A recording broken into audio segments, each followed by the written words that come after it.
पुण्यातील रुबी रुग्णालयामधून शरद पवारांना डिस्चार्ज. पवारांची प्रकृती पूर्णपणे बरी असल्याची डॉक्टरांची माहिती. राष्ट्रवादीच्या विलिनीकरणावर प्रफुल्ल पटेल बोलतात. ती अमित शहांची भाषा. अजितदादा गेल्यानंतर पक्षाला 10 तोंड फुटली. संजय राऊतांचा पटेलांसह तटकरेंवर निशाणा.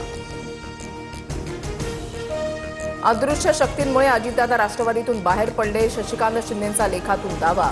तर अदृश्य शक्ती म्हणजेच भाजप, राऊतांचा थेट निशाणा. शरद पवारांनी पुन्हा राज्यसभेवर जावं. ठाकरेंची शिवसेना आणि काँग्रेसचं मत. पवारांकडून मात्र वेट अँड वॉचची भूमिका. सूत्रांची माहिती. राज्यसभेची निवडणूक लढवणार असं शरद पवारांनी मला आणि काँग्रेसला सांगितलं. राज्यसभेबाबत तिन्ही पक्ष एकत्र बसून निर्णय घेणार. राऊतांची प्रतिक्रिया.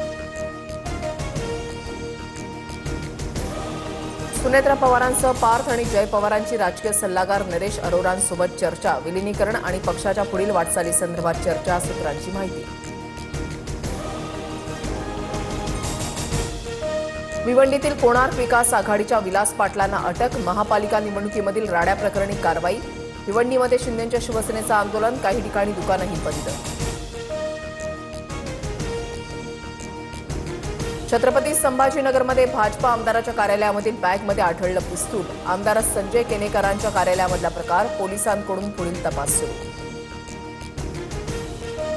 मालेगाव महापालिकेमध्ये टिपू सुलतानचा फोटो लावल्यानं वाद. तीव्र विरोधानंतर उपमहापौरांच्या दालनातील फोटो हटवला.